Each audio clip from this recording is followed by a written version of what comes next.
Assalamualaikum warahmatullahi wabarakatuh. Kami dari Kelompok 4 akan mereview 5 film horor yang ada di Indonesia. Sebelumnya, perkenalkan, saya Ahmad Syakir dengan NIM 240211048 dan sebelah kiri saya ada Nama saya Zalfa Sheila Irawan, NIM saya 240211023. Saya mereview film KKN Desa Penari. Nama saya Narendra Gilia dengan NIM 240211014. Saya mereview film Lampor Randa Terbang. Nama saya Alifaida Alhila Ardani dengan NIM 240211004 mereview film Ratu Kanjeng Iblis. Nama saya Alia Maulida dengan NIM 240211036 dengan mereview film Tembang Lingsir. Perkenalkan, nama saya Reno Dragustino dengan NIM 240211031. Saya akan mereview film Paku Tanah Jawa. Terima kasih.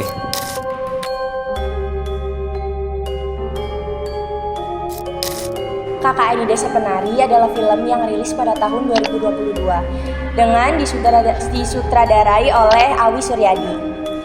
KKN Desa Penari berhasil menyajikan horor yang berhubungan erat dengan kehidupan masyarakat di desa dan kepercayaan lokal. Film ini mengangkat cerita yang sangat dekat dengan budaya dan tradisi Indonesia seperti kepercayaan pada jin, roh, dan kekuatan mistis yang ada di dalam masyarakat. Kearifan lokal di KKN Desa Penari diadaptasi dari cerita yang viral di media sosial yang menceritakan pengalaman sekelompok KKN kuliah kerja nyata di sebuah desa terpencil yang dipenuhi dengan aura mistis.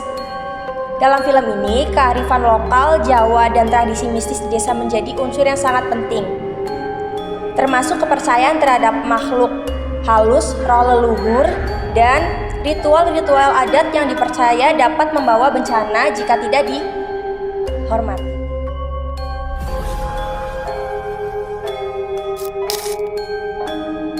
Film Tumbal Kanjeng Iblis merupakan film yang dirilis pada tahun 2022.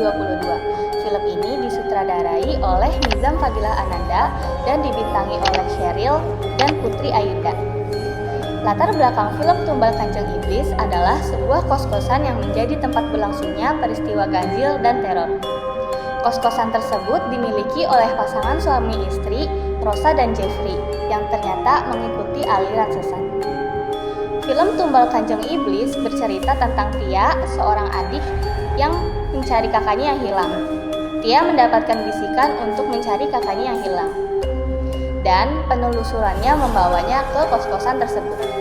Di sana, Tia mencurigai ada yang tidak beres di balik keramahan Rosa. Dan semakin dalam ia mencari kakaknya, semakin besar juga teror yang dihadapinya. Salah satu kearifan lokal yang ada di film ini adalah sebuah sekte sesat bernama Sekte Kanjeng Iblis. Sekte sesat ini sudah ada dari abad ke-8. Iblis yang ada di sekte itu terus meminta tumbal kepada para pengikutnya.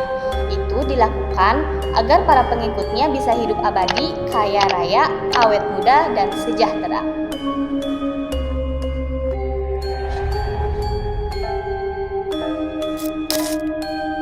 Film Tembang Lingsir adalah film horor Indonesia yang rilis pada tahun 2019 dan mengambil inspirasi dari lagu Jawa kuno yaitu Lingsir Wengi yang disutradarai oleh Rijal Mantokini dan dibintangi oleh Marsha Arwan, Aisyah Akilah, Jennifer Copen, Sarah Tufahati, Teku Rifnu, Arya Fasco, dan Meisa Siregar sebagai pemeran utama. Film ini menginspirasi suasana mistis dan menggunakan suasana pedesaan Jawa yang kental untuk menciptakan nuansa horor yang meresap. Dalam film Tembang Lingsir ada banyak hal yang bisa disebut kearifan lokal seperti lagu Lingsir Wengi karena dipercaya memiliki kekuatan magis dan bisa digunakan untuk memanggil makhluk halus. Dalam budaya Jawa banyak yang percaya pada kekuatan mistis dari lagu atau doa tertentu.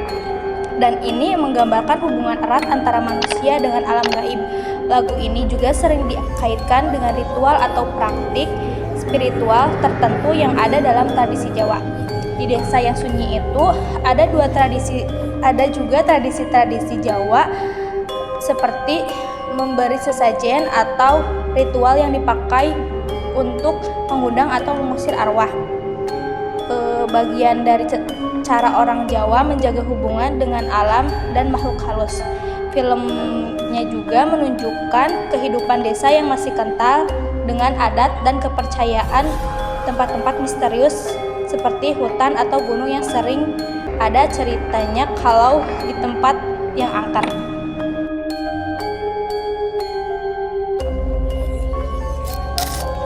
Lampor Keranda Terbang yang dirilis pada tahun 2019 adalah film horor Indonesia yang disutradarai oleh Rizal Mantovani. Film ini mengangkat legenda mistis dari Jawa Tengah tentang lampor, yaitu sosok makhluk gaib yang terbang membawa keranda dan menculik jiwa manusia.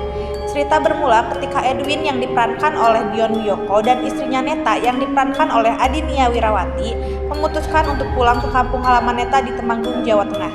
Setelah bertahun-tahun tinggal di kota, kepulangan ini adalah untuk menghadiri acara keluarga dan memperkenalkan anak-anak mereka pada keluarga besar.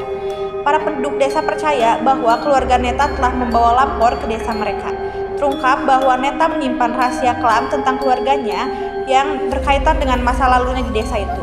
Dendam dan dosa masa lalu keluarganya kembali menghantui dan kini mereka harus menghadapi kekuatan lampor yang menuntut balas. Neta dan Edwin bersama anak-anak mereka harus mencari cara untuk mematahkan kutukan yang membawa teror bagi seluruh desa. Nah, Lampor Keranda Terbang mengangkat beberapa kearifan lokal yang kental dengan budaya dan mitos Indonesia, khususnya dari Jawa. Mitos lampor adalah salah satu mitos horor yang cukup terkenal di Jawa. Dalam kepercayaan masyarakat, lampor adalah sosok makhluk gaib yang terbang membawa keranda yang berisi mayat. Lalu, ritual dan kepercayaan Jawa. Film ini banyak menyajikan ritual dan tradisi masyarakat Jawa yang berhubungan dengan kehidupan dan kematian, seperti misalnya persembahan kepada roh, ritual untuk menenangkan arwah, serta penggunaan benda-benda tertentu yang dipercaya dapat melindungi diri dari makhluk gaib.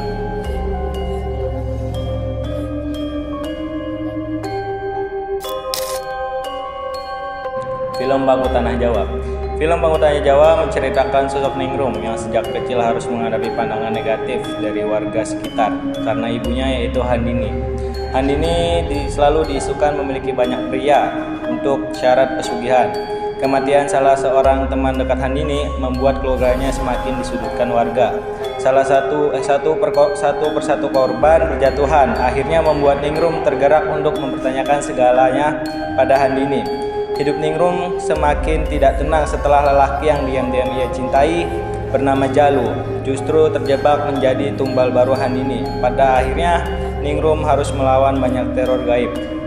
Kekacauan muncul lantaran sepupu Ningrum yaitu orang yang paling dekat dengannya dirasuki roh jahat. Ningrum mendapatkan petunjuk dan meminta bantuan pada seorang kiai yang memberikan tombak sakti yang bernama Paku Tanah Jawa. Paku Tanah Jawa dapat digunakan untuk memusnahkan ilmu hitam yang ada di muka bumi ini.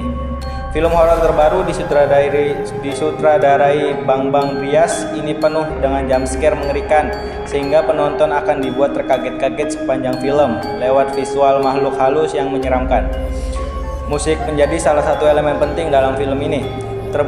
Terlebih mengingat film horor yang satu ini mengangkat budaya Jawa yakni sinden yang identik dengan musik tabuhan gamelan tradisional.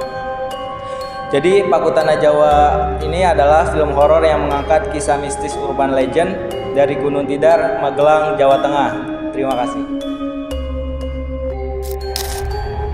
Baik, tadi adalah review 5 film horor yang ada di Indonesia.